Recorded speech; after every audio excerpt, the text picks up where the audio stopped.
Victorian days, of course, they used to use this process for papier-mâché boxes, decorating them.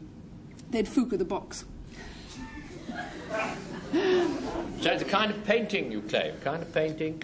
It's a special sort of Irish or Liverpudlian little folk, and it's mashed, what's left behind after you mash a coconut. Fact. When you mash coconut, the coconuts are green to get the oil, and the hairy stuff is called copra, isn't it? Well, I think so, so I'm disentangling myself from that one. Slapping on butterfly wings onto rice paper and then putting it onto papier-mâché doesn't seem very suitable a thing, because the rice paper would disintegrate, wouldn't it? So it must be Paddy's Puck of Puka's Hill. Rubbish. Can't be, can it? It can't be. Well, make him. Are you going to have him? Well, I'm going to have him, yes, but I don't think it's it. I mean, is there a fourth one you could give me? Come on, flash it, Paddy. All right. Patrick said it was a tiny little person. True or bluff? Right.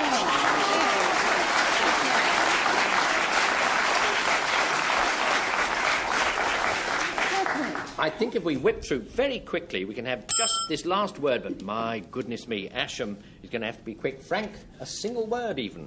Asham. Persian stone, supposed to have lucky qualities. Sort of magic stone. Donald? Asham, it's a thing of plaster that you put on your wrist here, and ancients believed it went all round the body and cured you. Lovely. Pauline? Asham is where an archer keeps his equipment. Right. Yes. Got to keep it somewhere. It's where the bow and arrows. It's where the bow and arrows are kept. It's a magic stone. It's a plaster. Patrick. I cannot bring myself to say it, but it's what Pauline Yates said, where the archer keeps it. Where he keeps the bow and arrow. Pauline, is that true or bluff?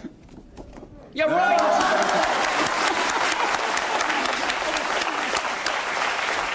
So, awfully swiftly, we come to the end, and I have to announce I got the score right yet again, because I'm rather good at keeping the score. Frank Muir's team has won.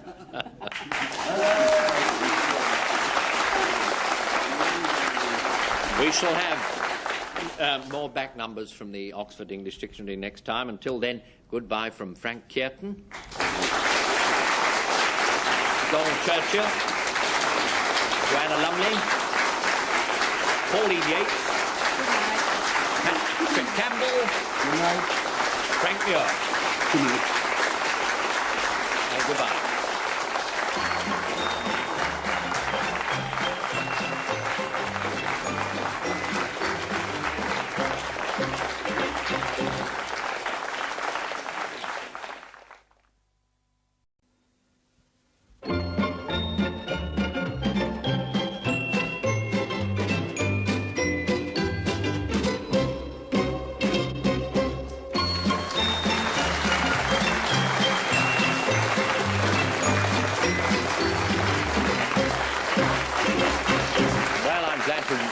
To welcome you to call my bluff. I dare say you've heard of the Gainsborough lady. I would like you to meet the Gainsborough gentleman. Yes, Frank Muir.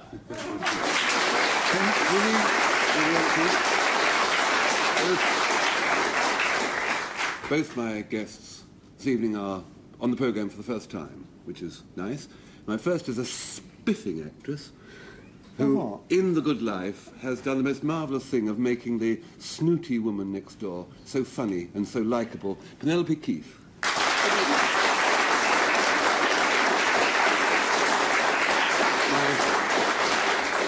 My second guest is an actor who has scored such a terrific success in A Little Night Music, Joss Ackland.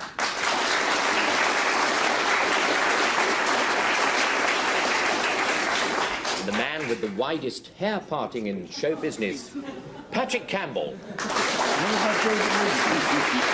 Good evening. And my first guest also comes from The Good Life and is, even if I can say it, even more spiffing than yours. Okay. If I can pronounce her Christian name with Miss Felicity Kendal, I did it.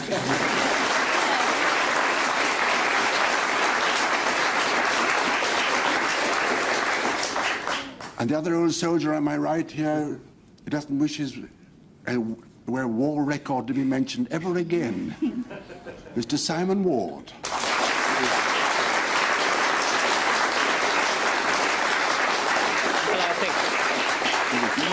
I think we better get on. It always begins with me doing that, and you get, well, you usually get one word, but this is 1, 2, I don't know, it's hyphenated. What happens is this, if I remember well, Frank, you define it 3 different ways. 2 of the definitions are bogus. Is that right? Yeah. And 3 different ways, 2 of them are bogus, and it's the other one. Yes, it's the other one. It's the true one that Patrick tries to put his finger on. Usually succeeding, doesn't he, Frank? Yes. What about this word? What, keek? Yes. Why not? Well, keek is an old name of a plant. It's a herb, umbelliferous, hollow-stemmed herb of the wild angelica. And like all herbs, it was once used medicinally. And Andrew Board, in his list of herbs and their uses, says that keek causeth the man to make water. Didn't live in Norfolk by any chance. I don't know why I asked. Just Joss Ackland. A keek. Well, to look sexy over here, now we wear either flared trousers or a bikini or sideburns, according to our sex or inclination. But I'm not sure, I have to look and see, Papua, that's right, Papua, yes, in New Guinea, they wear feathers, men and women, in their hair or on their arms, and apparently this does an awful lot for the Papuans. That is a keek, an ornamental feather. Great. And now, Penelope Keith, it's your whack. Well, keek is a particular call or cry. It's the call or cry of a child while they're playing that old game hide-and-seek. And you can loosely interpret it as meaning, I know where you're hiding, so sucks to you. Keek. A likely story, but aren't they all? A child's exclamation when hide-and-seek is being pursued, a herb, and decorative feathers placed about the person of a Papuan. Patrick. Poker faces, team. Poker faces. We're really in the infantile school tonight, aren't we, with pee and keek and... Poker face. It's certainly not, or is it? Wait a minute. Ornamental feathering. Doesn't sound like a Papuan word. Would be colourful one. Much more than keek. I would think. Don't react. I think Penelope... That's your name, is it? Yes, you got that right. I really believe against all possible evidence it's the kind of plant that makes you make water. You're choosing that one, are you, Yes, Patrick? firmly. A bold lad. Right, that was Frank who said it all. True or bluff, lad? Because it's quite wrong, isn't it? Absolutely. Could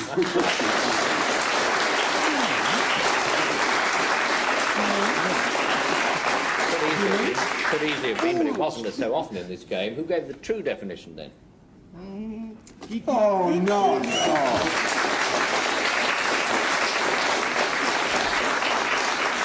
Really is or was what kids shout when they're doing hide and seek and saying, you know, I see you, I spy. 1-0, we get melote, but pronounce it as you will. Patrick, your go. Good melote. Thought so. It's a kind of... it's a bunch of harpists. Dead. You get a lot of people... That is a different game plan. You get a bunch of harpists all together. It's called a melote. Was it not Niccolo da Ponte, who was the Doge of Venice around about 1580, 1590? I went to a procession through the canals of Venice, and in the gondola just behind him was a bunch of harpists doing a melote. No. Niccolo da Ponte. Hence the bridge. Nick the bridge. No, man. Just information, that's all. Well, I must say, melote is better than a bunch of harpists. You can understand why they christened themselves that. Simon, your go. Melote. Well, it's a medieval, monkish word. And it was used to describe a coat they used to wear outside gardening in the fields. Possibly it's a sheepskin coat, a loose-fitting sheepskin coat. But it did have another use. Now, if your hair shirt was, say, away at the laundry, you would divest yourself of your melote and then put it on inside out. But this was sometimes thought to be a rather irritating habit and not often used. All right. What is it? You know, that's a coat. He said he told you. It's a coat. He said it. Yeah, right. C-O-A-T. Now, Felicity. Carry on. Now, a melotte is any dish or a confection that's flavoured with hawthorn flowers, as, in other words, mayflowers, melotte. In an old recipe for Lady Montague's springtime syllabub, a classic melotte, it calls for the surface to be sprinkled with may blossoms. Yeah, well, it's a kind of a hawthorn pudding. It's a loose coat, and it's a bunch of harpists, Frank. It can't be. We don't think, from our knowledge of the Montague family, we don't think Lady Montague left that kind of reminiscence. The Capulets were there, obviously. Yes, the Capulets, possibly. But which brings us to Italy, doesn't it? It's either a bunch of harps or the coat. That's it. It's a real problem. What do we do to you? I tell you what I do. The possibility might be... Can you play a little game amongst yourselves? No. Oh. We think it's the coat. You think it is the loose coat of which... Simon Ward, you've spoken there. True or bluff? It's tell you now. No, it's bluff. Got it! Got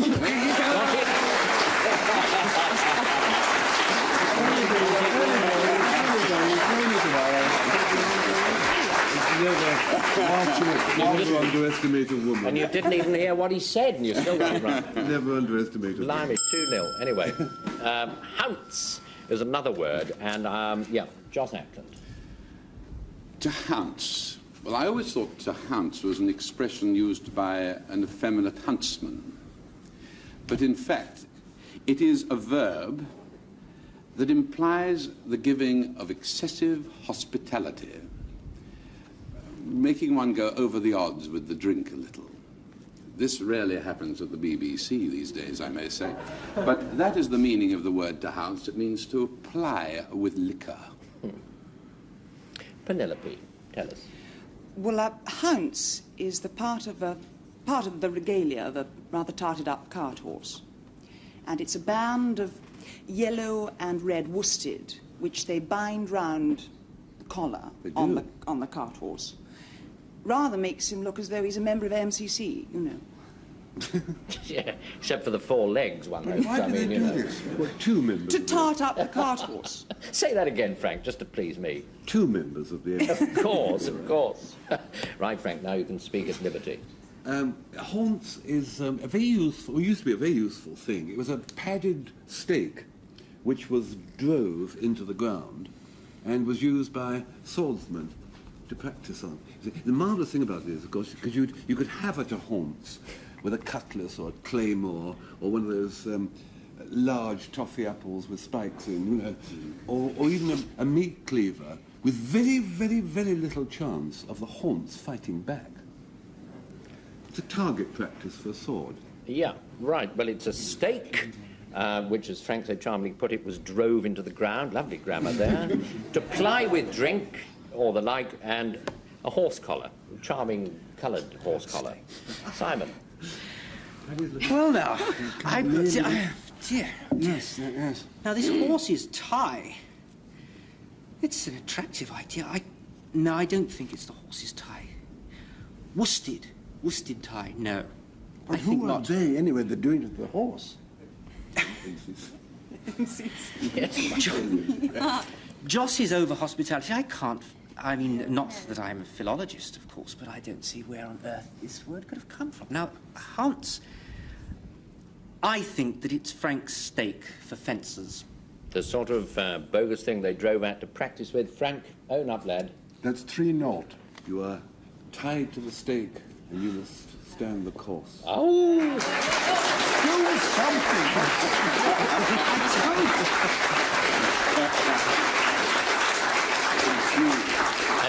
And your captain means it, so if you think he's joking, you're crazy. I'll tell you that for nothing. Who gave the true definition? Voila. Cricketing cart horses.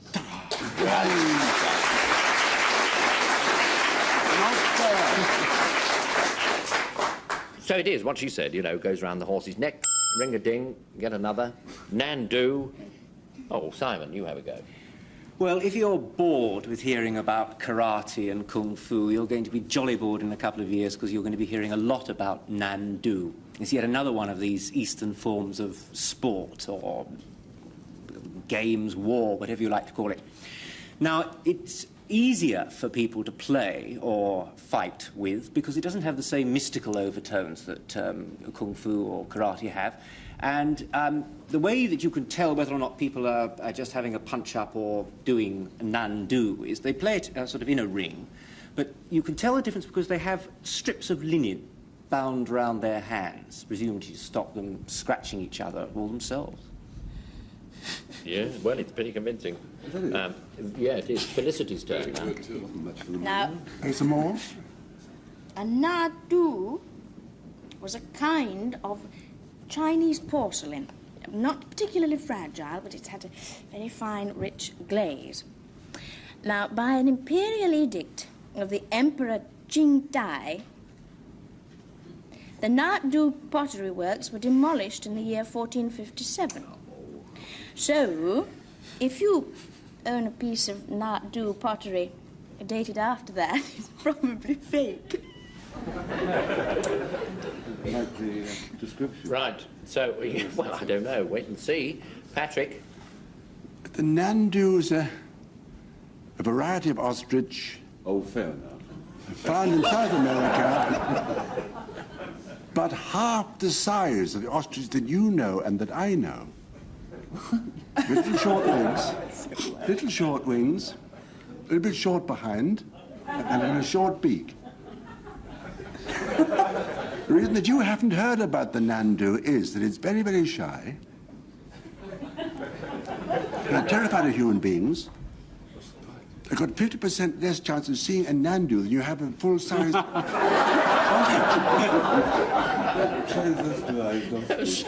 There's a certain cool logic to the whole of that. I mean, to say no more. It's a tiny ostrich. It's kind of wrestling, and it's Chinese porcelain with a fine, rich glaze. Joss Ackland. Well, as far as Simon's concerned, I think I don't really go with him at all. I don't think the sport will ever catch on, not with all that heavy protection on the arm. And thank you, Felicity, for the long lesson on porcelain, or pottery, rather. But I think it's a very minute ostrich. Does he a small egg. You're choosing Patrick. Does he look well pleased or not? We'll soon know. True or bluff? He owns up. Lay an egg. This game is doomed.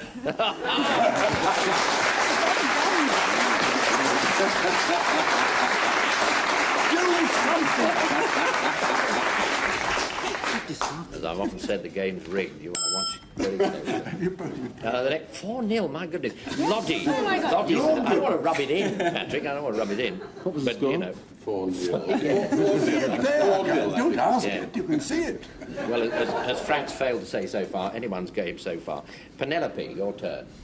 Well, a loddy is a very delicately coloured shrimp, and you find it off the west coast of Scotland, especially in the Firth of Lorne.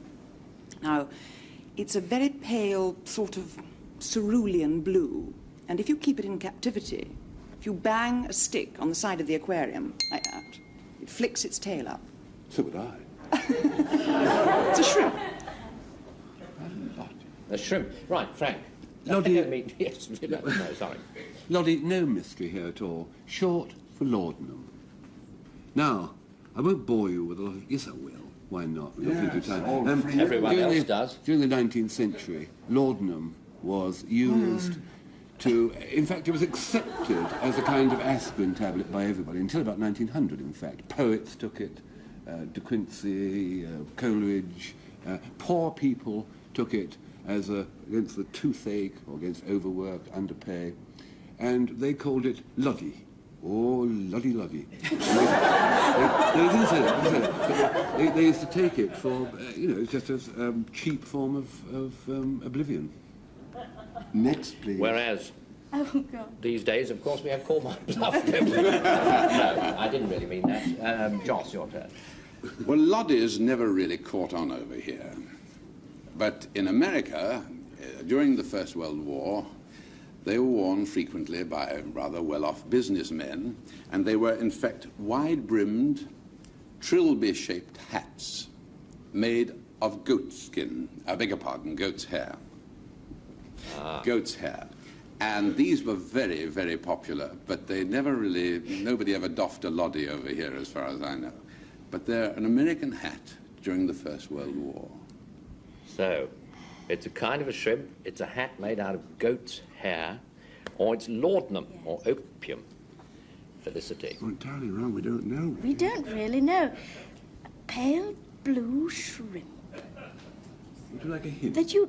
Yes, please. Or a sort of a poor people's slang for laudanum. Have a slig of loddy. Or a wide-brim hat made of goats or something else, and got it wrong. Hair. Yeah. Now that means something, only I don't know what it means, you see. So, a shrimp. No, you can't have a shrimp called a loddy. Perhaps you can. Or a wide brim. I'd never heard of it, and surely one would have heard of a loddy if it had been a hat. It would have been fashionable. Yes. One would have heard. Oh, sir, chuck your loddy, on there or something. Go, girl, go. So, I think I'm going to go for Frank. Go for Frank. For the loddy, the laudanum. He said that, didn't he? You did say it, Frank. I did say True or I bluff? did say it. Yes. If we're far too happy. He's far too happy.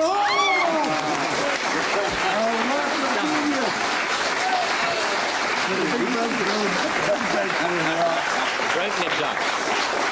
Campbell's team's broken its duck, and the score standing 1-4, and Loddy apparently was an affectionate diminutive for laudanum, or laudanum. Now we have bungaloid, and Felicity, it's your turn to tell us what this means. Don't help her, Patrick. A bungaloid. It's an adjective which means having the appearance of, or being in the style of, or in any way reminiscent of, a bungalow. A likely. And that's any sort of single-storied building, like a Nissen hut, or a prefab, or a potting shed. You might see it and they say, well, that strikes my eye, and that is sort of somewhat like a bungalow. Like a bungalow. Why not? Patrick, tell us more. A bungaloid is a member of the deep-sea sponge family. And what separates the bungaloid from an average sponge is that it's got little minute hooks which it clings onto rocks. You want to detach a bungaloid, got a little pair of shears underneath it. But the real thing about the bungaloid is that it's not bothered with sex. Because it's its own man and its own woman. It can breed away forever. That is the Fred or Molly, because it's an hermaphrodite sponge. Thank you. Right. Simon Ward.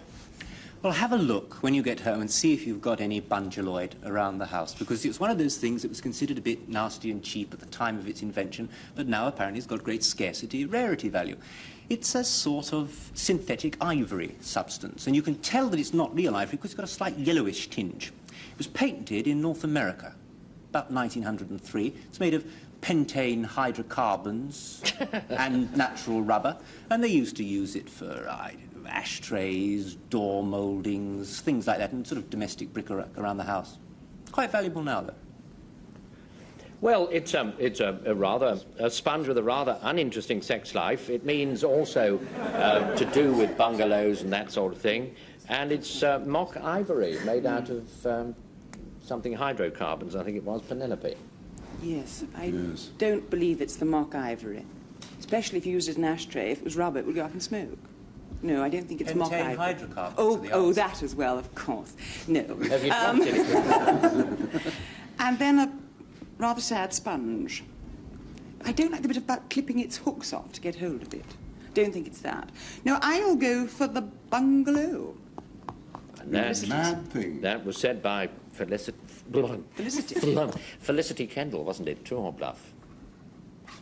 Ooh, got the wrong You've one. got it there, my girl, somewhere. Got it there, unfortunately. Ka-chow. Oh!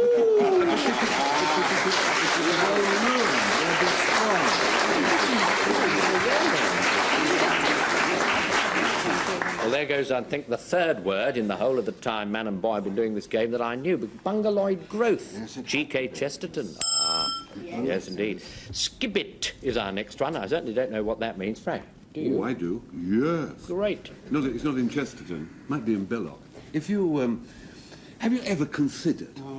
Not too ebullient, lad, but it's 5-1. But I'm rather enthusiastic about it. Have you ever considered when a horse and cart goes downhill, why the cart doesn't overtake the horse? What you do is, you see, you shove a little slidey bit of iron, a shoe thing, which is attached by a chain to the cart, under the rear wheel, and it sort of breaks it and it sort of skids the way down the hill. It's rather like a croupier's end of his thing, Paddy. It might be a graphic description for it. It's a sort of shoe. The what? An iron shoe that croupiers use where they shovel out cards. And you shove that iron shoe under the rear wheel, the skibbit, and it trails the cart and doesn't overtake the horse. Very good idea. Yes. Smash You it. don't absolutely have to be a croupier to do it, as I understand. No, It no, could be no. anyone. It does help. Joss. Skibbit. Well, a skibbit is very useful in Norfolk, apparently, because... Not Norfolk, not on this front. Sorry. What have I done? No, it's just that it all seems to crop up. Sorry, I'm just I'm going funny. sorry, but I mean, it just happens to occur in Norfolk Yes. that a skibbit is used quite a lot, especially if you haven't much money and can't afford to buy bullets. Because skibbits, or a skibbit, is the lethal charge that various poachers and people use to put inside their guns, and it's comprised of little bits of old iron, nails, etc., and it makes a very loud bang, and they can shoot sitting ducks or whatever happens to be in the way with a skibbit. It's a cheap form of bullets. But Absolutely essentially in Norfolk. Essentially in Norfolk. It's a Norfolk Penelope. word. Well, a skibbit is a small compartment inside a box or a chest or a coffer. Now, when I went to boarding school, I had a tuck box. I know that's dating, but I did. And inside it, there was a little covered compartment. You could keep- Skibbit. A skibbit, yes. You see? And you could keep odd things in it, sweeties and small pencils and rubber bands. I didn't realise then, but it is called a skibbit. A compartment in a box or chest or... Right. Well, it's kind of something you load a gun with in Norfolk. It doesn't have to be by a Turkish customs official, I have to add. These are things that crop up on this programme, otherwise you wouldn't know which programme you were watching. It's part of a chest and a brake for a tram. Patrick. I'm going to get rid of Frank Muir instantly because he's... If he... Not Did you tram. say tram? I'm sorry. That's all right. It's been... I thought you said tram. Could I begin, Ben? With the definition? Well, he's interrupting, though. I don't know where I am. It's a brake that you shove under a wheel. Having fun? Yes. What? It's all right. Can I? Okay, thank you. If any croupier in the whole history of any casino in the whole world ever had an iron shoe, he would have been shot on the spot. Now, even if skibbit is true thing putting underneath tram wheels, you betray somebody. He was that was a criminal of that. Pick one and we'll get another. The fatal word Norfolk, Happy Pauline with the secret drawer. Part in the of the tuck box. tuck chop, true or bluff. Penelope. Oh, no, Now it's that. We've just got time, if we all go like I don't know what, to have the next word. We'll have to do it jolly quickly. Bloat. Patrick. A length of cloth, medieval France, the same as the British L. Right. English L. Simon. What? I'll tell you what. This is a quick one. Length of cloth. Simon. Don't be embarrassed talking to your friends who are gardeners by discussing infant mosquitoes and embryo ants and baby blue bottles and things. Call them bloat. Generic term. Ah, great. Felicity. A bloat it is to carve a sturgeon. Lovely. Yeah, I like that. To carve a sturgeon, it's the larvae and eggs and all that of insects and a measure of cloth. Frank? Sturgeon. Yes. Sturgeon. Right. That was... Oh, I've quite forgotten who it was. Whoever it was. Penelope. Me. Yeah, draw a blank. Hooray! We've just got time to learn. Who gave us the true definition? What? There it is. And in case you didn't catch that last one, bloat does in fact mean eggs of an insect, larvae and so forth. Right. Yeah, well, now what's the score? 5-3. Well, the score standing at 5-3, the game at an end, I declare that Frank Muir's team has won.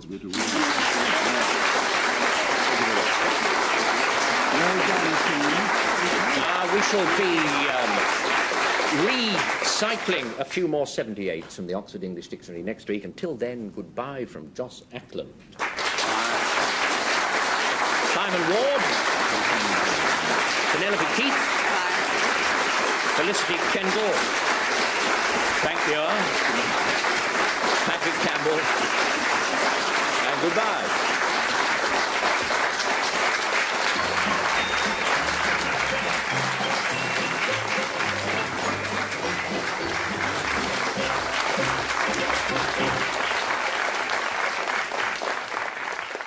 My goodness.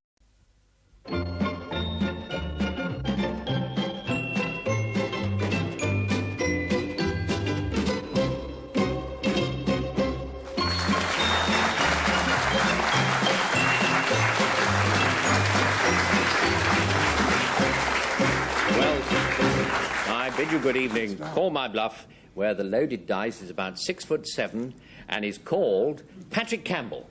Did you know the guy?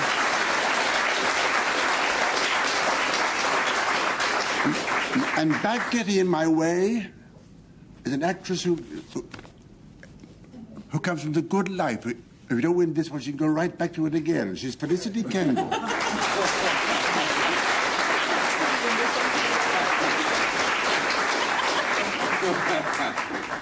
And the other hero is Simon Ward.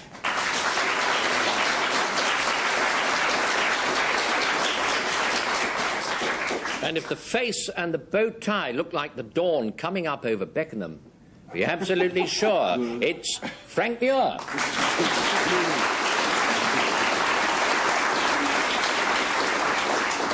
Good evening, and my girl from The Good Life is the dry martini and lobster one, Penny Keith.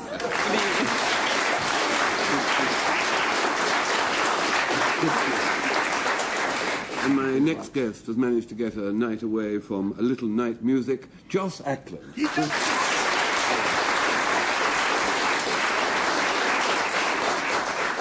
Enough of these courtesies. Let's ring the bell. And there we have the first word, Medrinax. What's going to happen is this, Patrick Campbell and his team will define this word 3 different ways. 2 of the definitions are going to be false ones, and only one is true. That's the one that Frank and company are going to try and pick out. So, Patrick, what about the word?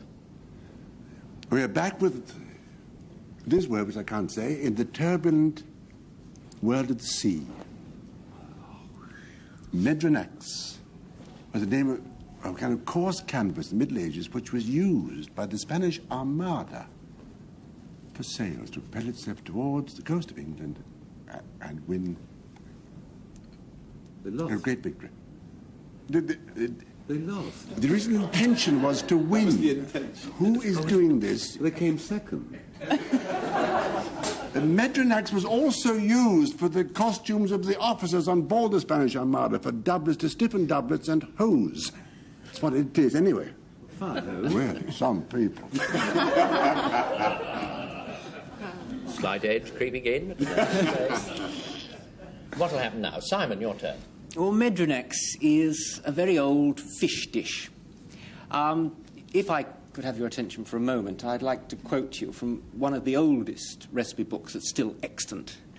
And if I remember correctly, Medrinax goes something like this. Ye first take your codlin and his liver and grind into a paste, cast thereto your powder of pepper and give forth. Give forth to what is not... anyway. It sounds rather gruesome, but I'm told delicious. Thank you, Mrs. Beaton. Well, if you say yes. If you say so. Felicity. Now, a Medrinax was an offensive restoration description for he whom you would more politely be call a bloke, a ladies' man. Now, he was a sort of gigolo type, and you would be more likely to see him bumbling about a boudoir than tackling on a rugger field. And he was a Medrinax, a Regency boudoir bloke. Sounds like a euphemism to me, but anyway, a gigolo. What about that? A gigolo, a fish dish, and canvas used more or less round about the Spanish Armada time. Frank, your choice. Must be a load of rubbish Spanish canvas. Mustn't it? You're right, Paddy. Well, I'm not allowed to say yet, Frank. I couldn't understand that fish thing. Recipes are extremely old, and they're older than the Yates stuff and the codlings and the wasn't sauce.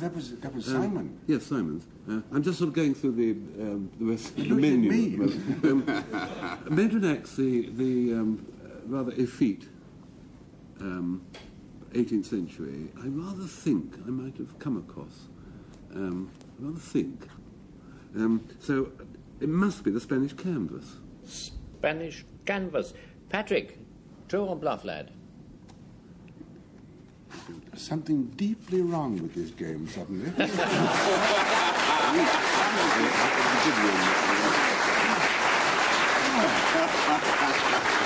It's really, that's what it means. Medrinax means Spanish canvas. And whatever Stoke means, we shall now learn first from Frank Muir. What a good word, isn't it? Now, this is a part of the schoolboy jargon. Boys of Winchester very often make up these words, and sometimes schoolboys' words pass into the language. And Stoke was the old Wykehamist, or the young Wykehamist, word for beef pudding. But actually it means any kind of fairly indigestible wet lump, such as failed souffle, over-ambitious Yorkshire pudding, dollop of yesterday's porridge. Stoke. Right. Joss Ackland's turn now. Stoke, well, I'm a very experienced sailor. I've been many times to Le Havre and from Dover, and I'm very used to the word stoke, which was used quite often, because it's a word bandied about by sailors when all is not well with the bilge pump.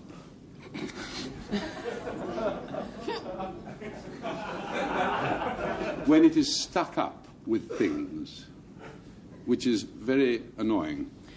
To stoke means when the bilge pump is unable to function properly, owing to blockage. The bilge pump is stoked.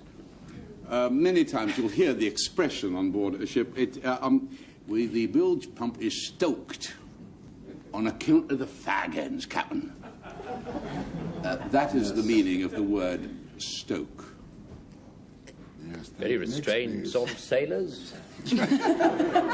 Banding that sort of thing. Penelope, you tell us. Well, Stoke is a very poor quality limestone, which in this country you find mostly in North Yorkshire. It's not much to look at.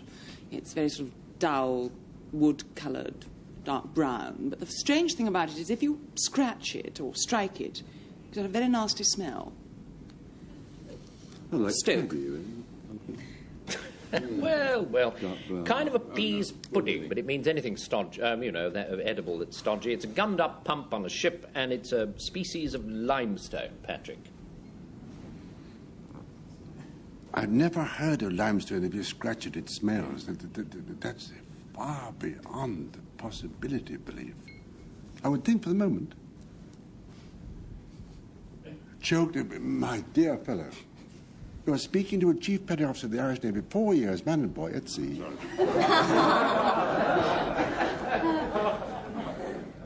As bilges were endlessly choked, we never used the word stoked to describe that situation. They called it normal. I think it's got to be that old leftover pudding. Let's see your card quickly, Frank. That was Frank, yes, going on about Winchester and all that. True on Bluff. Hurry up, lad, quick. It's a bluff. It's true. Seems well. Open it. Get on with it. It's true.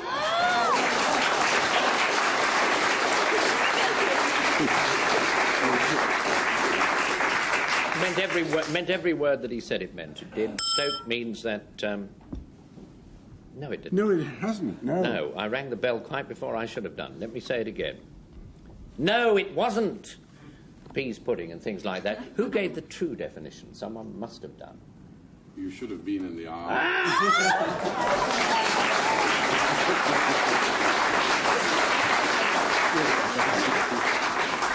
So stoke does mean a gummed-up pump on a ship. We've got stiffed already. Could we resign now?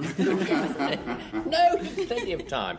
Stiffed is the next word, and it's Simon Ward to define so. Yes, stieft. I pronounce it thus because it's a German word, and it describes that area of land that was under the overlordship of a medieval bishop. So, I mean, to cut a long story short, I suppose it's the medieval equivalent of a sea. Under sea. Yeah. That's it. Right. Right. Now, Felicity, it's your turn. Stiffed is a miller's word for the floating dust of flour that floats about when the miller is grinding. And it seems that it is an occupational hazard, being a miller. Steady girl. That's my word. The miller's, that he might contract miller's throat, a persistent irritation caused by the regular inhalation, I can't say it now. Inhalation, that can't be right. They call it breathing in, darling. Breathing in of clouds and clouds of stiffed. He doesn't make millers laugh, I can tell you that. Patrick. A stiffed is a kind of skinny mackerel which is found in the Gulf of Bothnia and the Baltic Sea. Wait, there's more good stuff to come. An ichthyologist called the stiffed degenerate, not because of its morals, which are beyond impugnment. It's its nature, you see, because it isn't as good as a real mackerel. It's thinner all over and skinnier, and that is a stiffed. Right. So it's a thin sort of mackerel, a sort of sea, S-E-E, and flowery dust that millers get in their throats. Now, choose away, Joss Ackland. Just go. Your captain. No. Your captain. There's obviously little trouble in my camp. They're ignoring you, Joss. Yes, I know. No. I'm going to stick to this. I can't remember what Simon said. It was very long, very boring, and I've no idea what he was trying to say. Patrick, what was it again? Mackerel. A skinny mackerel, yes. Now, I wasn't too keen on the skinny mackerel, although I have my doubts. But Felicity, I think millers may have suffered a little from this. I think it's Felicity. She said it was flowery dust that's a danger to millers. True or bluff? You've won one. Right on, girl. Right on. That's better. Now then. I bow to my Nothing to do with millers or dust or so forth. Who gave the true definition? Who can it be? Yes, indeed. It's a sort of bishop's C is a stift. Ring-a-ding, we get spava. Joss, your turn. Spava. Now, if I had a four-poster bed, I would be very anxious to have a spava, because it is an ornate covering. It's a sort of canopy. And you could be made of silk or brocade, and in Plantagenet times, there were lots of spavas around, as long as you happened to be very rich, and you even had little mini spavas for the baby Plantagenets. If you have a lot of children, you'd have a lot of mini spavas. It's a sort of awning, a cover for a four-poster bed. You got your point sometime. Right, very rude. Penelope. Well, spava is now a near obsolete word, and it's a verb that was used in the drapery business. Now, to spava means drapers used to allow a certain percentage of commission to their staff when they sold obsolete or unfashionable, tatty old bits of stock that they had. And they would allow a commission on this, and that was to spava, spavering. Great. Well, Frank. Scythe, we now come to naming of the parts. Scythe blade is called a scythe blade. The little short handle which sticks out of the side is the roost, R-O-U-S-T.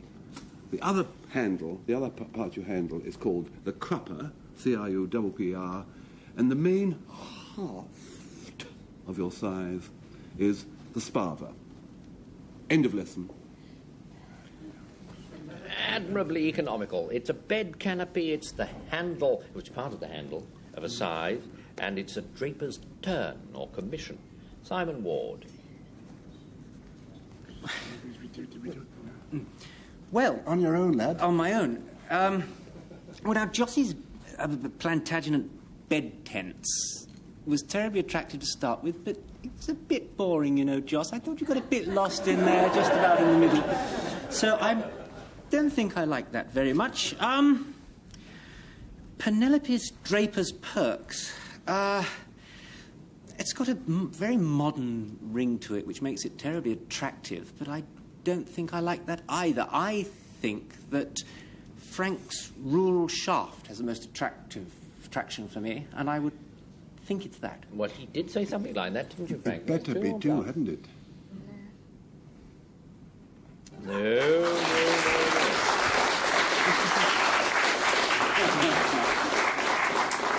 Someone's got to own up. True or bluff, someone. True. Oh, not you. Yes.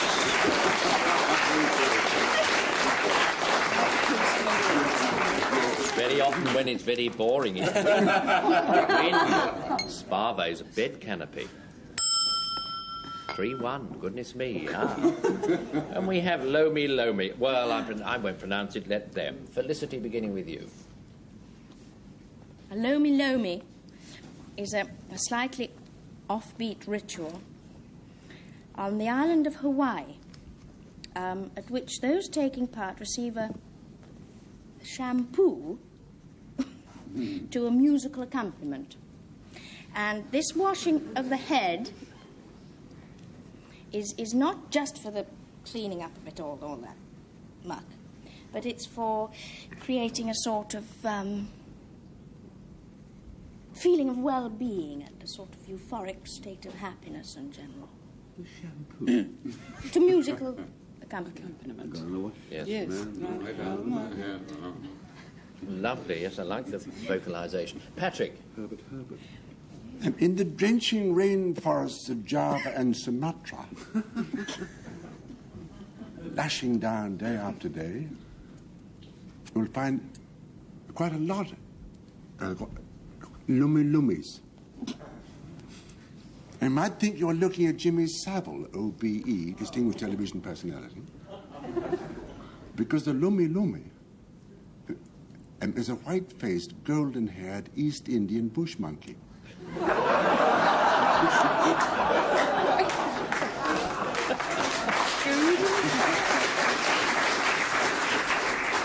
There's a distinct impression that needed saying, one way or another. Simon.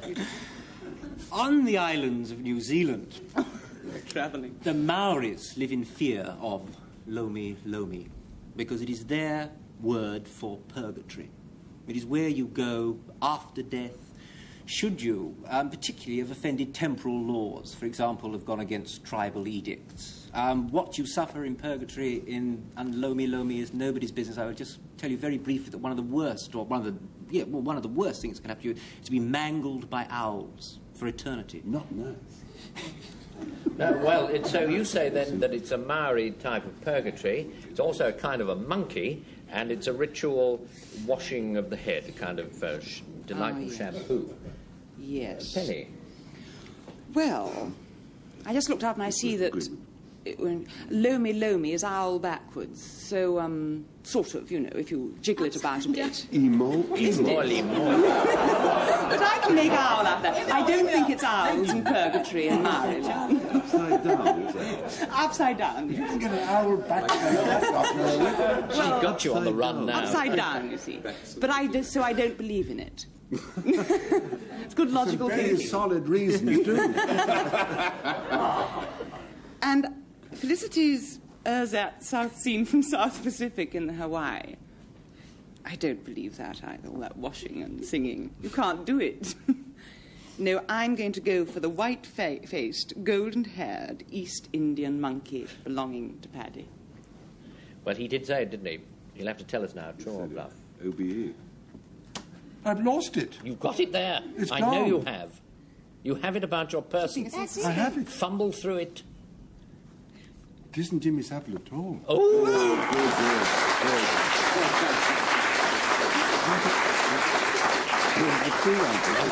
Nothing to do with that. Just gave him the opportunity of saying those rather nasty things. Who gave the true definition?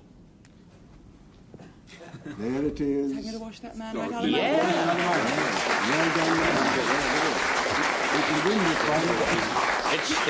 It's the ritual shampoo of which Felicity Kendal spoke so feelingly.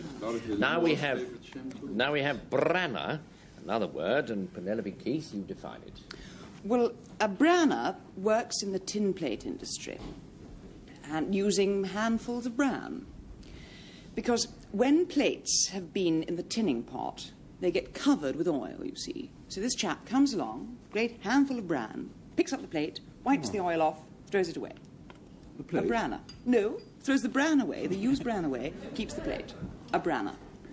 All right, that's one definition. Frank, you supply another. It worried me then. Be terribly noisy. Keep throwing tin plates away. Do your own little bit, never mind about hers. Lumi, no, we've done that. Branna is not very nice.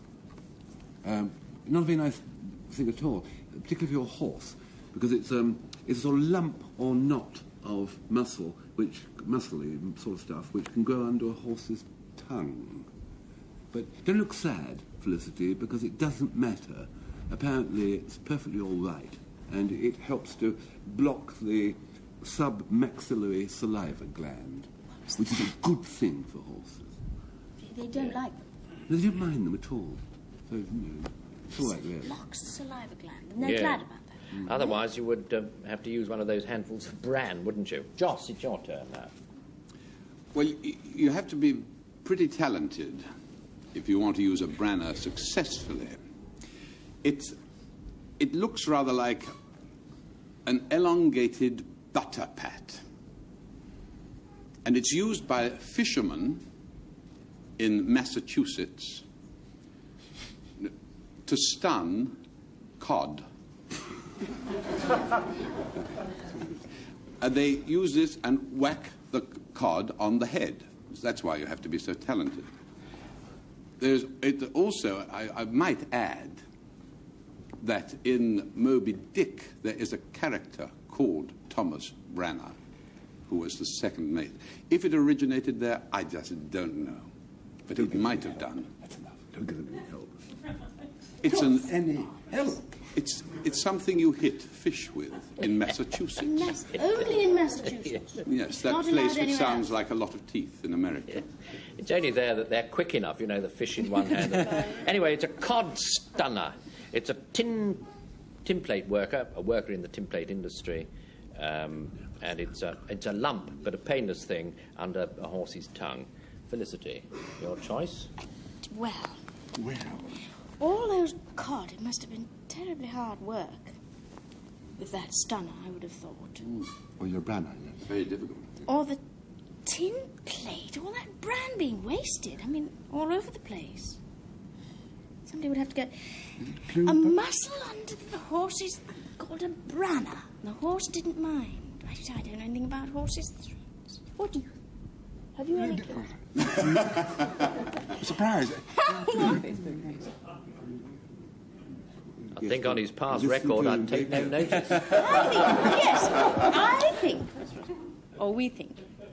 You think? You think? I don't know. I don't believe it. Oh, it must. Well, I'll go quite mad. It's probably all that bran being thrown away. Ah, let's see now. Penelope, it was you who spoke of that. True or bluff? You've got it!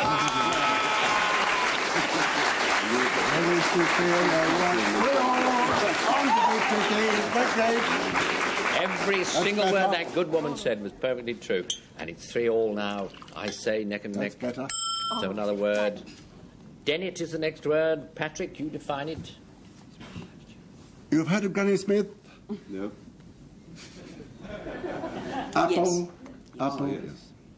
Then it was an ancestor of Granny Smith's. An apple so crisp and so firm and so green, if you bit into it, you're liable to bounce off it and bash your head against the wall. It's so fresh and crisp and clean and lovely and green. If you had your day, of course, it died out now, or like a shortage of watering. But if you had a dennet and wrapped it in a sack, it would keep for 2 years in a cool place. An early apple. Very nice. Simon Ward's go now. He'll tell us. Well, dennet is one of those funny little words that springs up in certain areas. In this particular case, it's Shropshire. And That's a mercy. particularly up around Wroxeter. It's a word that's used for those little coins you find sometimes scattered around the countryside. If there's been a lot of Roman settlements, particularly there are a lot of Roman settlements up there. If you're walking along or digging, laying ditches, oil lines, whatever you do, you come across these coins there called dennets in Shropshire. All right. Felicity. A dennet was a light gig or a two-wheeled horse-drawn carriage from which fashionable Regency bucks could observe the world through their quizzing glass while they trotted down the mile. Now, for some reason, a dennet was particularly popular with merchant bankers. And it was a joke in the city to refer to one of these as a discount dennet. Yes. Well, it's a Roman coin, they say, a Roman coin. Not, I'm glad to say, from Norfolk, but from Shropshire this time. An apple, very crisp one, and a sort of thing you rode in, a gig. Or thereabouts. Frank, it's your choice. And we might get another in if we're fairly swift. Well, shall we want another one? Oh, wait and see. Well, apple, ancient apple. That's a good. We haven't had one of those before. As a bluff. Dennet, presumably denari, I think. Or the dennet, the I never heard of a dennet as a coach, which is rather interesting, isn't it? I think it's the Roman coins. Simon, you said it. Did you true or bluff? Better tell him. And it wasn't. In the lead team, 5-5. Let's have the true one, and let's have the true one, then we can get another word in. Yes, indeed. How could you doubt it? It's something you ride along with a horse. Now, it's 4-3. You could draw level. We'll have to be awfully quick, really. The next word, Koskaroba. Frank. Koskaroba was a traditional Maltese loaf. Lovely, lovely. It's short enough, isn't it? It was, and it's all to the point, all pith. Joss. A Koskaroba is a jumbo-sized wild duck, which very ponderously gets up in the air, and it's white all over with little black tips on its feathers. I won't ask you to tell us any more, my dear chap, because I want to give Penelope a chance now. Well, Koskaroba was a dye of very rich vermilion colour, which the Romans made by boiling dead starfish in vegetable oil. Yes, so it's a sort of vermilion dye, Maltese loaf, and a big fat wild duck. Patrick. It's a well-known old Maltese loaf. Just like that, Frank, is it? No, it isn't. Oh, no. It isn't that. Who gave the true definition of Koskoroba? It's a very Yes.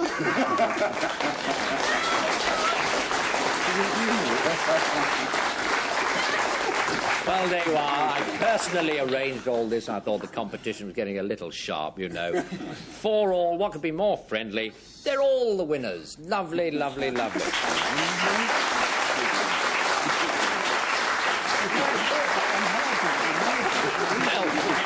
Well, we'll be doing another Frankenstein job on some long dead words next week, digging them out, exhuming them from the Oxford English Dictionary. Till then, we're all going to say goodbye to you, and we'll begin with Simon Ward. Joss Ackland, Felicity Kendal, Penelope Keith, Patrick Campbell, Frank Muir, and goodbye.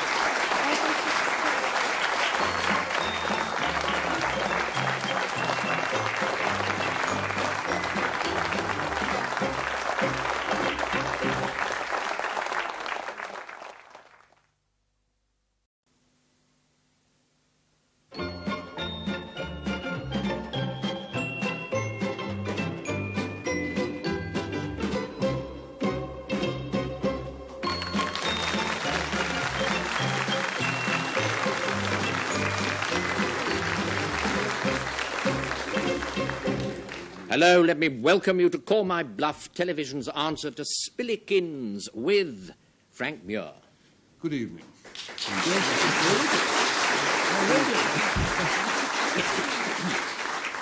My first guest is a beautiful little actress who was done to death in a car crash in the series The Brothers and went to a better place, the theatre. But she's back with us tonight and is Gabrielle Drake.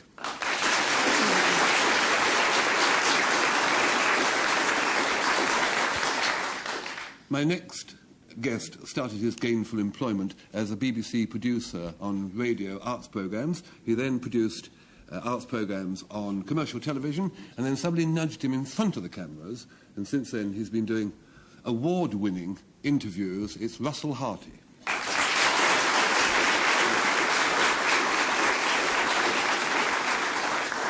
And the man in the sheepskin noseband, Patrick Campbell.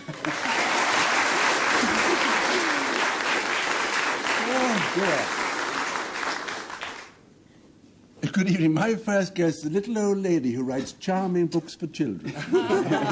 They sell by the 100,000, but she's in fact a beautiful young actress called Nanette Newman.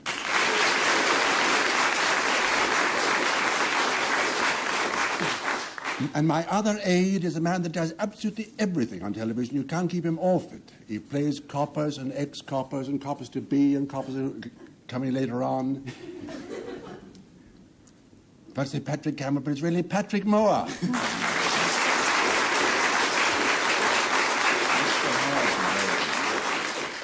Let's see if it works. There. Well, there we get the first word, switter. And as you probably remember, Frank Muir and his team are going to define this word 3 different ways, switter. And Patrick Campbell and co. are going to try and pick out whichever is the real correct definition. So what about this word, Frank? What about it? Yes. Horses, as you probably know, Patrick, from among your friends, horses don't catch cold, as we do, but they catch instead chills, a variety of chills. And one variety of equine chill is called a switter. Now, when a horse gets a switter, it doesn't cough or blow its nose or anything like that. It has an atrophy of the shoulder muscles and a tendency to stagger a bit. That's all. All right, let's now try Russell Harty, your go. Switter is a verb. I switter, thou switter... Watch it. Well, yes, I'm sorry. Thou switterest, he switters. I would that thou hadst not swittered. You want to know what the verb means? It means that kind of activity which a duck indulges in at the periphery of water when it's splashing and jumping at the end of water, to switter.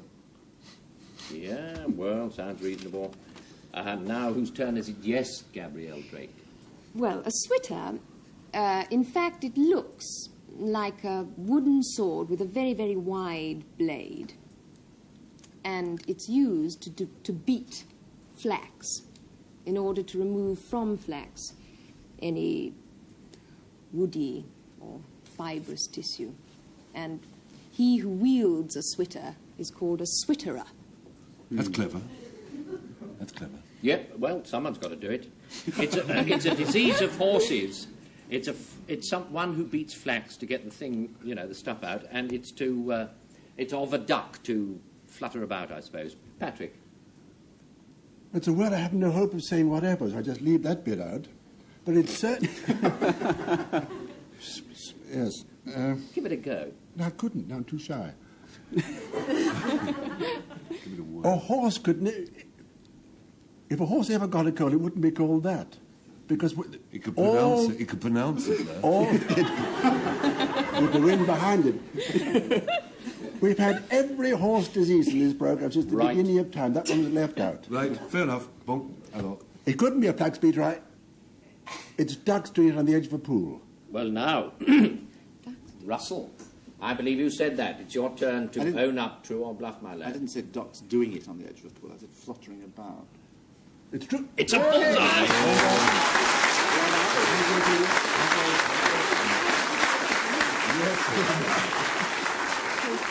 Certainly to switter means of ducks to, paddle about at the edge of the pool. And now we have another word, cartouche, and it's Patrick Campbell's turn to define it. A cartouche is an asymmetrical flower bed. An asymmetrical flower bed is a flower bed that is not either round or square or rectangular or even elliptic. It's in a non-geometrical shape. All our flower beds at home over this, then. Not concerned with your flower beds ever. And least of all now. A cartouche was a word borrowed from Italian and French landscape gardening because the English people got sick of cartouche. Just a minute, I got rather lost there. Your flower beds. The cartouche kind of flower bed came, the asymmetrical flower bed came to England around about the early 1700s, because people were sick of the formal Italian and French symmetrical flower beds. It took a rather long time, but that's enough. Get him off. I think you covered the ground there. Patrick, your turn. Well, without being boastful, I think that with a bit of practice I would be rather good at hitting a cartouche. Not because I'm particularly strong, but because I'm quite a good shot. Because it's in fact a little disc or a circle that is placed right in the centre of a bullseye, at which a really crack marksman aims. And in fact, the record, it shows how difficult it is to hit, because the record is still held by a Captain Watmore, who in 1884 hit 23 bullseyes out of 25 shots, and 18 of which, this is the important thing, because it's very difficult, 18 of which were cartouches. Right. Bully for you. Sure, bear that in mind. Nanette, Newman, your turn. Well, a cartouche was an article of clothing which was worn by the working class ladies of Scotland. They used to wear this rather hideous, shapeless, sexless garment to work, and it was, high up at the neck and made out of linen, very dreary. But the interesting thing was that it was very favoured by the ladies of Fife. They used to enjoy wearing it. It was an article of clothing. Well, this is what they say then. It's a kind of a bullseye in a bullseye. It's a linen smock worn at one time by the ladies of Fife, and it's a flower bed that isn't quite the right shape. Well, I mean, it's the right shape. It's not symmetrical. Frank? I don't think it is seemly to pry into Scottish ladies' clothing in a programme such as this. So we will expunge that definition, Nanette. Right. Now, cartouche is an asymmetrical flower bed.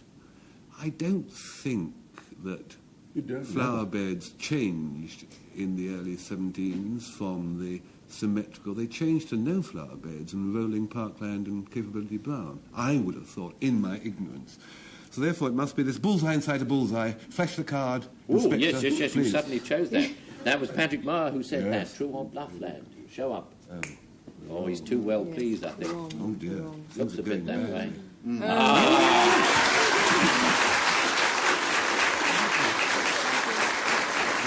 Nothing at all. Nothing at all to do with that. We have to know who gave the true definition. We'll get in a minute. Here he goes. 1, 2, 3. Ta-da! Yes.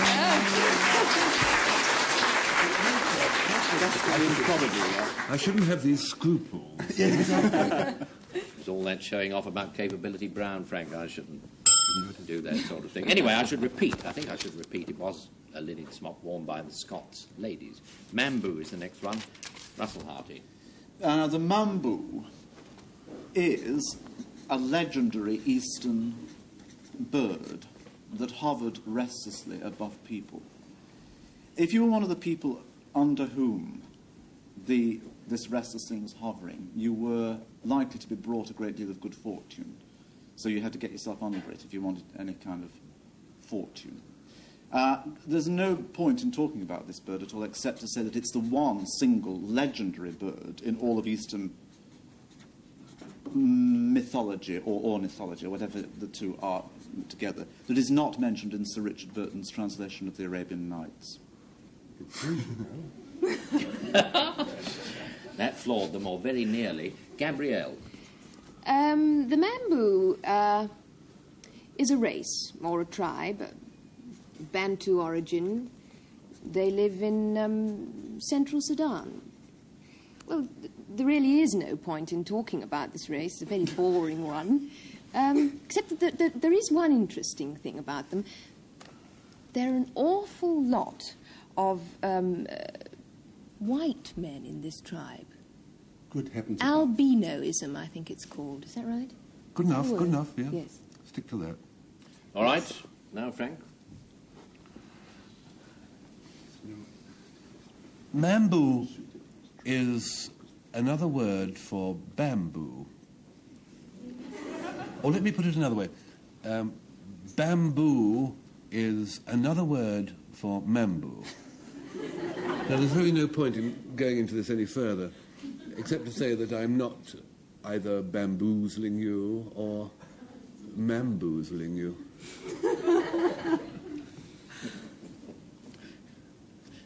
Pretty dry, pretty dry. Well, it means bamboo. It means a sort of bird. If you get underneath it, it's good luck to you. And well, yeah, you know. And it's a Sudanese race or Sudanese tribe. Patrick Mower. Yes, Mambu. I don't like the idea of this dangerous bird up above. I'm sure that we'd have heard about him. Somebody would have been cracking jokes about the Mambu by now, wouldn't they? Somebody would have discovered it. And also the tribe, your really boring tribe of white people. I think that we possibly would have heard of them, white people in a black tribe in Africa. Unlikely though it sounds, Mambu, bamboo, I think it's bamboo. Bamboo, that's what you said, Frank. You're drawing it out. Is it true or bluff? It's true, isn't it?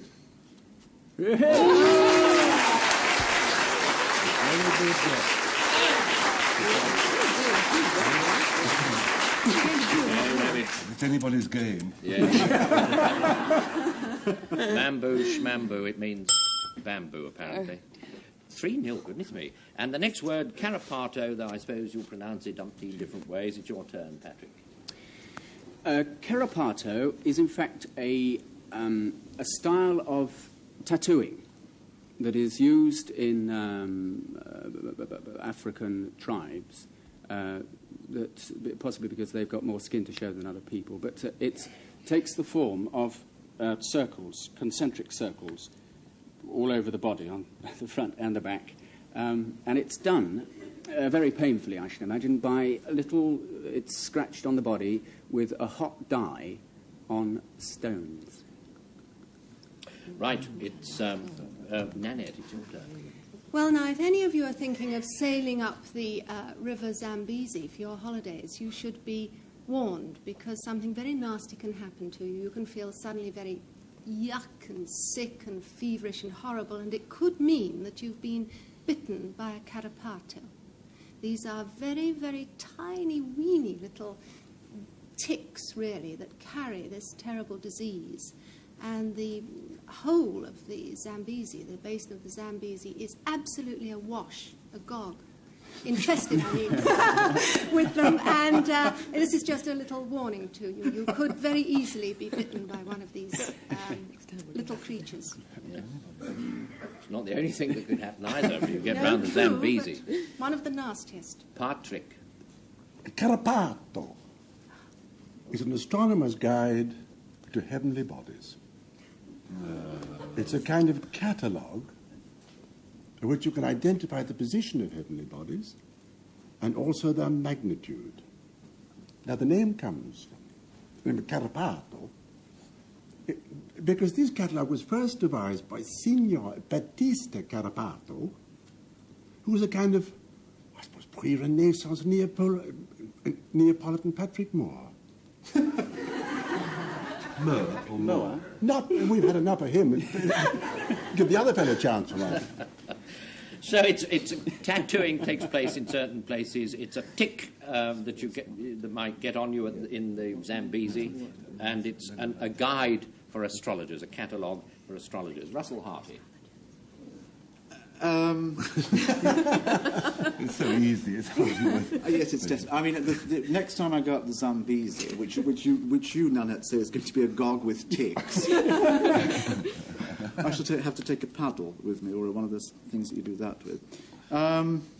I think the idea of a pre-Renaissance Patrick Moore came rather too trippingly even off your tongue, and I will therefore go for this dying a hot death, or well, no, not dying a hot death. It was dying.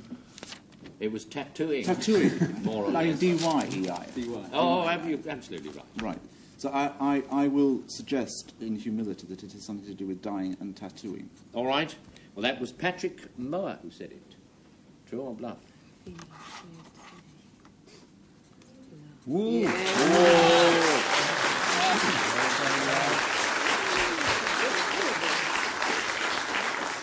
Is this going to be a white? I always get the word wrong. Whitewash or not? I don't know. Anyway, we gave the true definition of the word. Here it comes. That got it there somewhere. You should have listened to my holiday warning.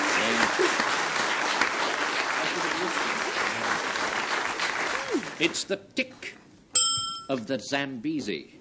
And that's 4-0, goodness me. And the next word is skillion. Let me see who goes next. Gabrielle Drake. Well, a skillion, in fact, is a word that was invented round about, the end of the 19th century when skiing first became a popular sport for those other than the Swiss. And it was someone who was a terribly good skier. The champion, the Olympic skier of the end of the 19th century was called a skillion. All right. Now, Frank, it's your go. Lean-to, or not you and me, a building, as a penthouse down under in Aussie land, leaning up against the side of another building, a skillion. What you would find inside could probably be things like firewood, old tennis rackets, surfing boards, old cricket bats, and a signed photograph of Chips Rafferty. It's a lean-to, very well known. Yes. Russell Harty. Just before the Battle of Crécy got going, it was thought that to get the troops moving, they ought to be given a kind of soup, which was a mush-up of meat and vegetables, a sort of potage impromptu. And that was skillion, and it was mixed together, and it was served to the troops from a kind of cauldron pulled on the back of a horse. So it's a mushed-up hot soup before Crécy. Without a cold. Healthy horse. It's a hot old stew. It's an expert skier and it's an Australian shed. Nanette Newman. Dissension here, it's fair to say. Yes. Oh dear, very You ply your difficult. own furrow, Everybody girl. was so convincing, I could believe them all. I somehow, logically, I think it sounded like the mushed up soup and the...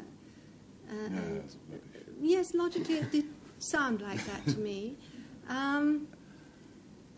I'm not too sure about the lean-to with Chips Rafferty. I don't think that sounded very convincing. Now, my instinct, and I'm sure it's going to be wrong, tells me that it's Gabrielle's description of the fantastic skier. Phantom skier. Well, I wonder if she was telling the truth. True or bluff? You're choosing that one, right? Yes, true or bluff, Gabrielle. Oh, well. I'm sure you have it there. 1, 2, 3. Oh, no!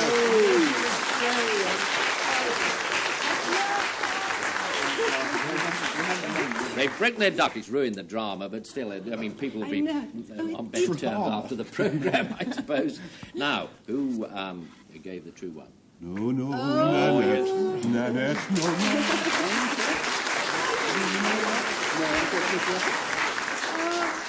no. Australian shed, with or without Chips Rafferty. Gowley's the next one, or Gowley, I don't know. Nanette. It's pronounced Gowley, and it was a very old grindstone that had been absolutely worn away and was really no use. And in very humble little cottages, it would then be used as a kind of stool.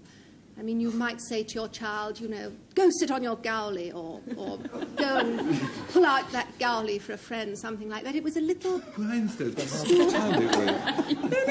It was a little stool. It then became something to sit on when it was no longer used for its correct purpose. No, it wasn't. It would have to be a fairly distant friend. Patrick. A galley was a sailing barge working out of the River Humber. Not as long or as wide as a Thames sailing barge, but deeper in the draught and shorter, and not as wide. A lot more about the galley still. Is that all? Oh. No. It used to trade out of the Thames estuary. Humber? Humber. The Humber. You know more about it than you do. Be that as it may. And that you'd come all the way from the Humber, bringing bricks into London. Bricks? Bricks. From Imogen. From what? Is it called Imogen or Imogen? The port. Imogen. Imogen. That's it, something from Shakespeare. Yes. That's where the galleys picked up the bricks and brought them to London. Great. Gowley's I'm sure you don't want to add it. No. All right, you pass. Patrick Mower.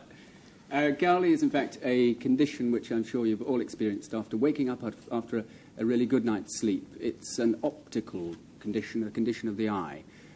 It's an adjective which describes this condition. It means of the eye, or the eye being bunged up with matter. In fact, my poor old grandmother used to say to me, Patrick, she said, your eyes are full of sleepy dust. But she really meant Gowley. I've got the Gowley. Yeah, she just couldn't bring herself to say the word. Anyway, it's the stuff you get in your eyes. It's a useless grindstone you give to people to sit on, and it's a barge that plies back and forth, as far as I can gather, yes. Gabrielle. Oh dear, this is terribly difficult, isn't it? Nanette's sailing barge. No. My sailing barge. I beg your pardon, yes, of course. My galley. Don't touch my galley. That's right, it was Nanette's grindstone, wasn't it? Stool. Yes. Yes, Nanette's grindstone. Yes, that sounds quite nice. But then again, so does Patrick Campbell's sailing barge. And even longer. And even longer, indeed, yes, and all those rivers. And, oh dear, Patrick, your Gowley, your condition of the eye, I don't ever remember you suffering from that in our days in the Birmingham Red together. Now I'm going to go for the grindstone. I'm going to go for your stool. I was going to say, you are? surely he Yes. wasn't asleep at the Your time. grindstone. Yeah, you're choosing Nanette's... Nanette's grindstone the alias grindstone stool. upon which one sits. True or And you bluff? won't regret it. Oh, that means I will.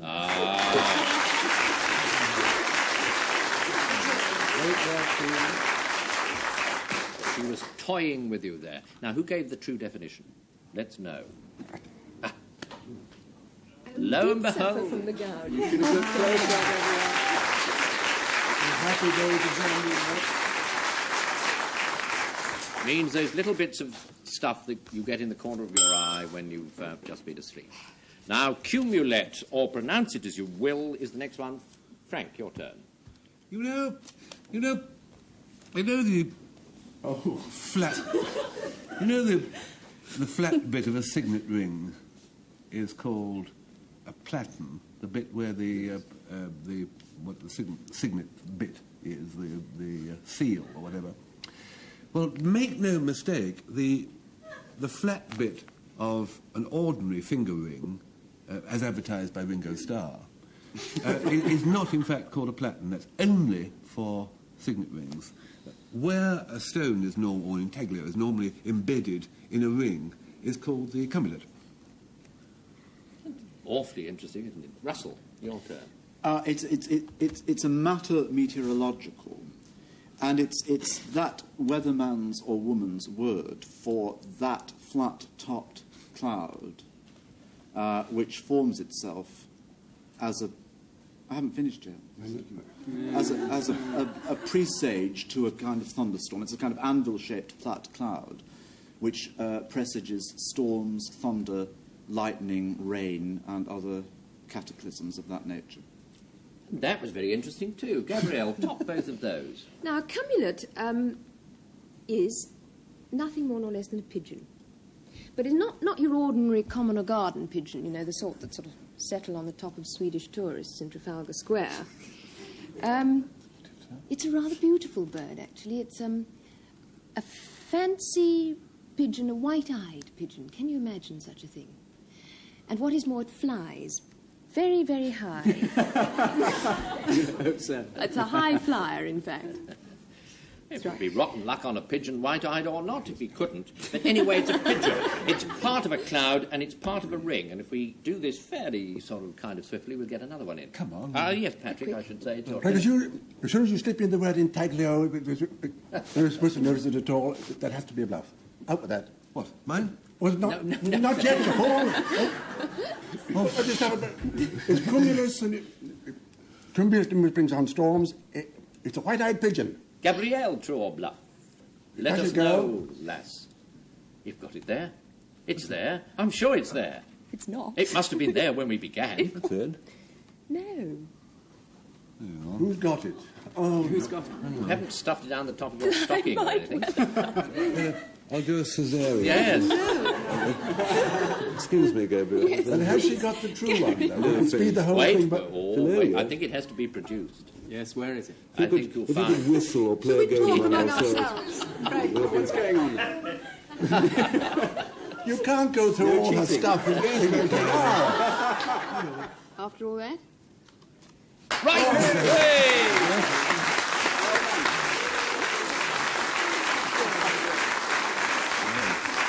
It's a white-eyed pigeon. I think we'll have another one, shall we? And then call it a day. Creaker is our last word. Patrick.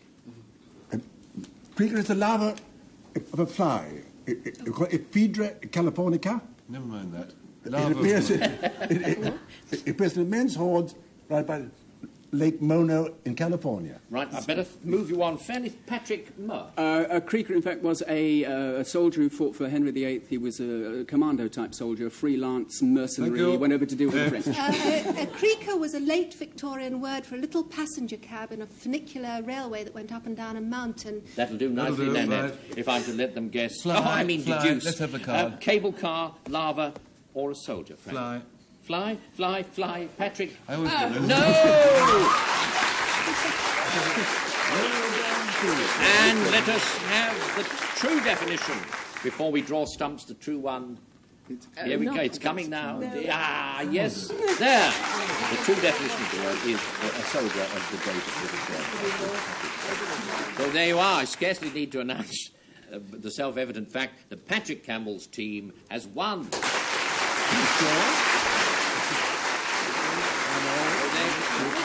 So we'll do a little more Burke and Herring from the OED next week. Until then, goodbye from Russell Harty, Patrick Mower, Gabrielle Drake, Nanette Newman, Frank Muir, Patrick Campbell, and goodbye.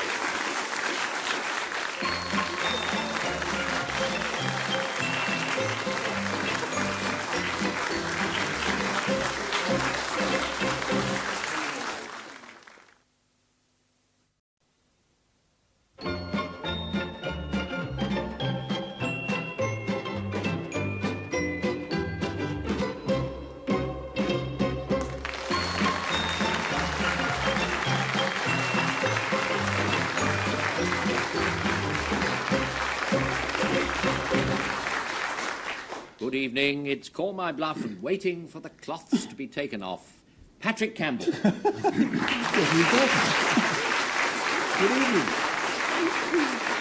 And what better could I do after last week's resounding victory came out at 7-0 or 1, something like that. And then to ask back. 1. Then to ask back. Beautiful Nanette Newman.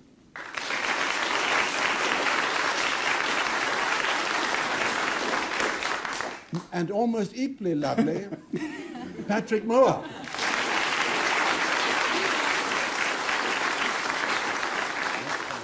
And the man in the steam-driven bow tie, Frank Muir.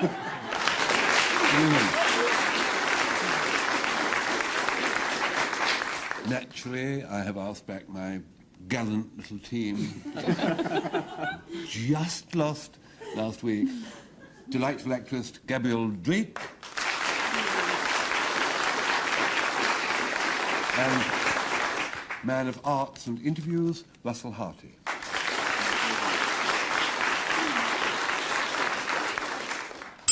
Let a tucket sound and we get Lockchester. Now, that's the first word, and as you may recall, Patrick Campbell and his team will define this word 3 different ways. 2 of the definitions are wrong ones, 1's true, and that's the one that Frank and his team are going to try and pick out. What about this word then, Patrick? A Lockchester is, of course, an Oxfordshire woodlouse. If you're living in a rural area in Oxfordshire and you see a woodlouse, you say, that's a Lockchester.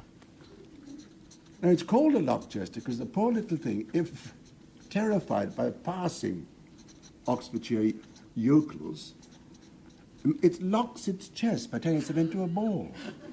Consequently, it's called, in rural Oxfordshire, a dialect, a Lockchester. Right. It's Patrick Mower now to tell us.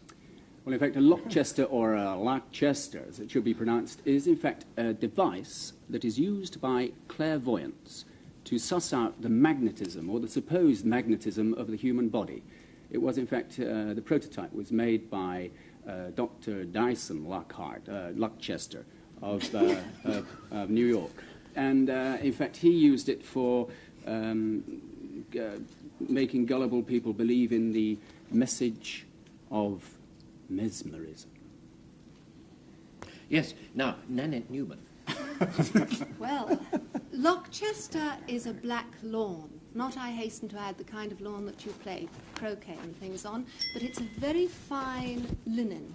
It was first heard of in Henry VIII's time, and I believe that a contemporary fashion writer once said that the women at court wore Lockchester on their heads and faces, and so did resemble a blackamoor. Ah, no.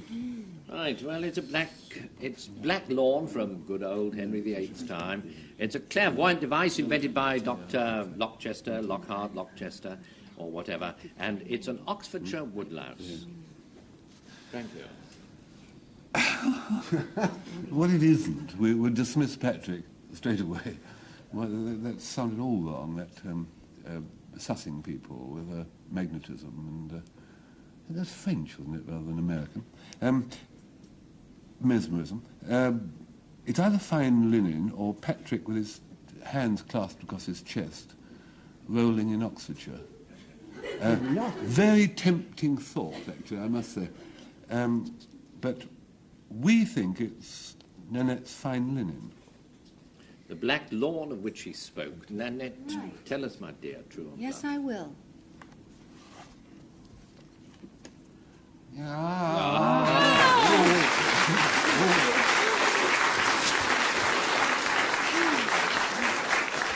We ought really to have side bets on which of the other two it'll turn out to be, but we don't. Yes. So give us the true definition now. Yes.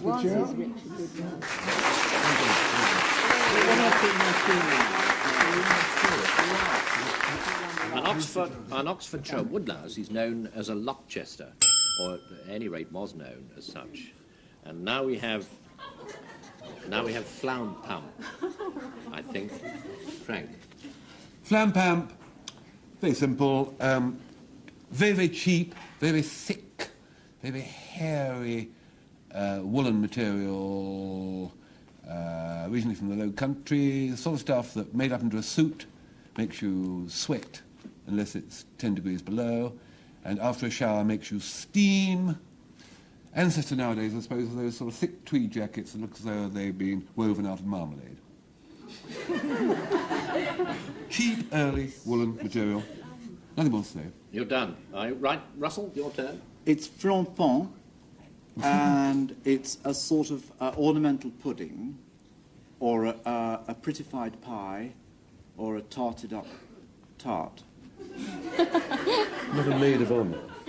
No, made of pastry, and it doesn't matter what. It doesn't matter what you put into it. It's what goes on the top of it that makes it flampant, like a sort of filigree of dragon's teeth, the decoration on the top of which makes it flampant. Very good. Gabrielle Drake. Well, had Shakespeare been writing about 3 centuries later than, in fact, he did, he might have said of Autolycles in The Winter's Tale that he was, in fact, a snatcher-up of flum-pumps, because flum-pump is indeed an unconsidered trifle.